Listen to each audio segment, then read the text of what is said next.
శ్రీగురుభ్యో నమః. హరి ఓం. ముక్తా విద్రోమహిమనేల ధవలచ్చాయి ముఖే స్థిరక్షణైః యుక్తావిందు నిబద్ధనరత్నముకుటాం తత్వార్థవర్ణాత్మికాం గాయత్రీం వరదా అభయామహం కుశలశం శుభ్రం కపాలాం గదాం శంఖం చక్రమధారవిందయుగలం హస్తే వహంతీం భజే యో దేవసవిదాస్మాకం ధియో ధర్మధిగోచరః పరారయత్తస్యద్బర్గాసద్వరేణ్యముపాస్మహే సర్వం వేదమాత గాయత్రీ కటాక్షఫలసిత్యర్థం. గురువుగారు ఎప్పుడు చూసినా ఆర్థికమైన విషయాల గురించి లేదా కోర్టు వ్యవస్థల గురించి మాత్రమే మీరు చెప్తున్నారు. విద్యార్థులకి స్కూల్స్ ప్రారంభమయ్యాయి కాబట్టి కాస్త విద్యలో తక్కువగా ఉన్నవారికి, అదేవిధంగా చదివింది మర్చిపోవడము, ఇది వరకు బాగా చదువుతూ డల్ అయిపోవడము, ఉన్నట్టుండి తను మొత్తం తన యొక్క విజ్ఞానాన్ని అంతటినీ కూడా చాలా తక్కువ స్థాయిలో విడిచిపెట్టి చెడు స్నేహాలకు లోనయ్యి బాగా చదవడం వ్యక్తి సి గ్రేడు డి గ్రేడ్లోకి మారిపోతూ ఈ యొక్క రాశి ప్రభావాల ఫలితంగా ఏమన్నా వీరికి జరుగుతున్నాయా? మేషం నుంచి మీనం వరకు కూడా విద్యార్థులు ఎటువంటి మంత్రాన్ని రోజు పఠించుకోవడం వల్ల విద్యలో మెరుగైనటువంటి స్థితిగతులు కలుగుతాయి. వీరు ఏ దేవతారాధనలు చేయడం వల్ల విద్య అనేటువంటిది అభ్యసిస్తుంది. అన్నిటికంటే ముఖ్యమైనది విద్యే కాబట్టి అటువంటి విద్యార్థులు ఉన్నతమైనటువంటి చదువుకోవడానికి, చదివింది గుర్తు ఉండడానికి, మీరు పరీక్షల్లో ఉత్తీర్ణులు అవడానికి, అదేవిధంగా నిరుద్యోగులకి ఎప్పటి నుంచో ప్రయత్నాలు చేస్తూ ఉద్యోగం రాక కాంపిటేటివ్ ఎగ్జామ్స్లో 10, 2, 5 మార్కులతో స్థితిలో మీ ఉద్యోగాన్ని కోల్పోతున్నటువంటి వారికి ఇలా కేవలము ఈ ఎపిసోడ్లో విద్యార్థులకి నిరుద్యోగులకి సంబంధించిన విషయాన్ని మనం చర్చిద్దాం. మేషం నుంచి మీనరాశి వరకు కూడా ఏ రాశి వారు ఎటువంటి ఆరాధన చేయాలి, ఎటువంటి నియమాలు పాటిస్తే ఉద్యోగ ప్రాప్తి, అదేవిధంగా విద్య చక్కగా అభ్యసించడం అనేటువంటి పూర్తి విషయాన్ని ఇప్పుడు మనం చర్చించుకుంటూ అసలు విద్యార్థుల్ని ఉన్నతంగా తీర్చిదిద్దాలంటే చదువుని ఎప్పుడు చదువుకోవాలి, ఏ సమయంలో చదువుకోవాలి అనేటువంటి విషయాన్ని కూడా పూర్తిగా మనం చర్చిద్దాం.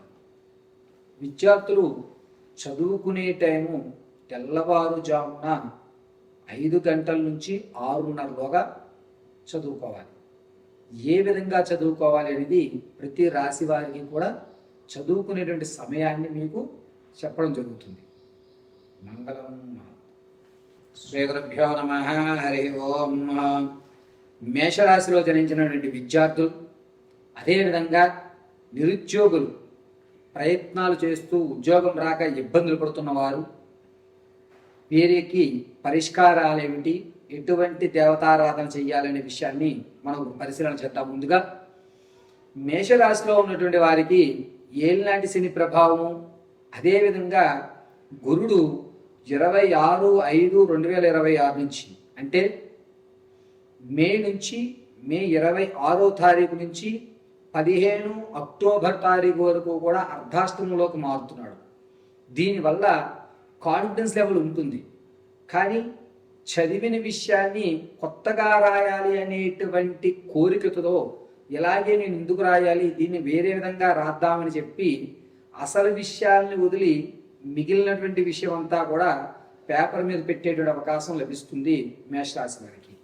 దీన్ని ఓవర్ కాన్ఫిడెన్స్ అనడానికి లేదు, కేవలము ఆ ప్రయత్నాన్ని కొత్తగా చేద్దాము అనేటువంటి ఒక ప్రయత్నపూర్వకంగా రాయడానికి వీరు ఆలోచిస్తుంటారు. పైగా చదువులో కూడాను వీరు మెయిన్ పాయింట్స్ని ఇంకో రకంగా ఎలా రాయాలి అని మాత్రమే చదువుతారు తప్ప పూర్తి విషయాన్నంతటినీ గ్రహించేటువంటి అవకాశం లేదు. అక్టోబర్ 15వ తారీఖు వరకు కూడా విద్యార్థులు ప్రతి చిన్న విషయాన్ని కూడా క్షుణ్ణంగా అర్థం చేసుకోవడానికి ప్రయత్నం చేస్తుంటారు.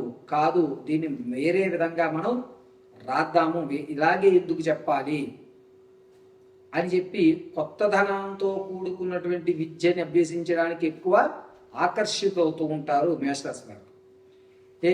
బట్టి రాయి, ఇది ఇలాగే రాయి అని మనం ఎంత ఫోర్స్ చేసినా కూడా వీరు మాట వినరు.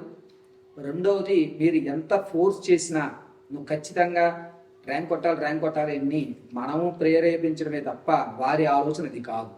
వినూత్నంగా కొత్తగా కనబడటానికి మాత్రం ప్రయత్నాలు చేస్తూ ఉంటారు మేషరాశి వారు.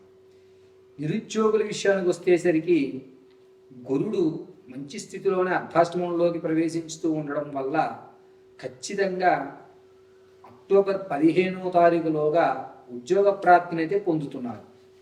శృతిలో తప్పిపోయిన దాన్ని మీ యొక్క సృజనాత్మకను తోడు చేసుకుని మరింత షార్ట్ కట్స్గా మీ ప్రయత్నాన్ని బలోపేతం చేసుకుంటూ ఉద్యోగ ప్రాప్తి ఖచ్చితంగా మీరు కలిగించేటువంటి అవకాశం అక్టోబర్ 15లోగా నిరుద్యోగులు మంచి శుభవార్త, అది కూడా సెటిల్ లైఫ్కి సంబంధించిన ఉద్యోగ ప్రాప్తి కలిగేటువంటి అవకాశం ఎక్కువగా లభిస్తుంది. గురుగారు, మరి ఈ మేషరాశి వారిలో మా పిల్లలు చదువుతున్నారు, మీరన్నట్టుగానే సృజనాత్మకతతోటే రాద్దాం చూస్తున్నారు, కానీ ఏ విధంగా రాయాలి అనేటువంటి విషయం గుర్తుకు రావడం లేదు, ఎలా ప్రజెంట్ చేయాలి అని అర్థం కావట్లేదు. ఒక విషయాన్ని ప్రజెంట్ చేసేటువంటి తీరు వేరేగా ఉంటుంది. ఆ ప్రజెంటేషన్ కోసం గురుడు బలంలోకి ఉండడం కోసం ఈ యొక్క మేషరాశి వారు ప్రతిరోజు ఉదయం 6:30 నుంచి 7:30లోగా చక్కగా కొబ్బరి నూనెతో దీపం పెట్టండి. ఒకవేళ స్కూల్స్కి వెళ్ళిపోయి కాలేజీకి వెళ్ళిపోయి హడావుడి ఉంటే కనుక 6 గంటల నుంచి 7 ఏదేమైనా 7 గంటల్లోగా మీ ఇంట్లో ఉన్నటువంటి దత్తాత్రేయ విగ్రహం కానీ, లేదా దత్తాత్రేయుడు యొక్క ప్రతిమ కానీ, లేదా గురుపారాయణ పుస్తకం వద్ద కానీ ఒక దీపారాధన చేసి, పుస్తకం కొంచెం దూరంగా దీపారాధన చేసి గురుపారాయణ పుస్తకం వద్ద ఒక పుష్పాన్ని ఉంచండి. ప్రతిరోజు కూడా ఈ పని చెయ్యండి. అయితే దీనివల్ల మీకు జరిగేటువంటి విషయం ఏంటంటే, గురుడు అనుగ్రహంతో గురుపారాయణ, దత్తాత్రేయ ఆరాధన, వీటి వల్ల మీ యొక్క సృజనాత్మకతని ఎలా ప్రజెంట్ చేయాలి, పేపర్ మీద ఎలా పెట్టాలి అనేటువంటి విషయం ఖచ్చితంగా దత్తాత్రేయ స్వామి వారు మిమ్మల్ని అనుగ్రహిస్తారు. దత్తాత్రేయ దేవాలయం లేనటువంటి వారు ఇంట్లోనే ఒక దత్తాత్రేయుడి యొక్క ఫోటో ఒకటి తీసుకుని మీ పిల్లలు ఎక్కడైతే చదువుకున్నారో అక్కడ మాత్రమే ఆ ఫోటో పెట్టి దీపారాధన కూడా అక్కడే చేయండి. మీరు మీ ఇంట్లో ఉన్నటువంటి దీపారాధన వద్ద కాదు, నిత్య దీపారాధన కాదు, పిల్లలకి ప్రత్యేకంగా ఒక టేబుల్ మీద ఒక పక్కగా ఈశాన్యంలో దత్తాత్రేయుడు స్వామివారిని పెట్టడము, కొబ్బరి నూనెతో కొంచెం దీపారాధన చేయడము చూసుకొని జాగ్రత్తగా. మిగిలిన పుస్తకాలు కూడా ఉంటాయి. ఆ దీపారాధనకు ఒక గ్లాస్ ఏమన్నా క్లోజ్ చేసి పెట్టుకోండి. కొబ్బరి నూనెతో దీపారాధన చేయండి. కాస్త బెల్లం కానీ మిశ్రీ కానీ నైవేద్యం పెట్టండి. మిశ్రీ అయితే శ్రేష్టం. మిశ్రీ నైవేద్యం పెట్టుకుని పిల్లవాడు స్కూల్కి వెళ్ళిపోయినాక ఆ మిశ్రీని చేసి చక్కగా ఒక డబ్బాలు వేసి సాయంత్రం వచ్చినప్పుడు వాడికి ఏ పాలల్లోనో ఆ మిశ్రీ కలిపేసి ఇచ్చేసాయి. ఇలా మేషరాశి వారు దత్తాత్రేయుడు ఆరాధన చేయడం వల్ల సృజనాత్మకతని ఎలా ప్రజెంట్ చేయాలి అనే విషయం తెలుసుకుంటారు.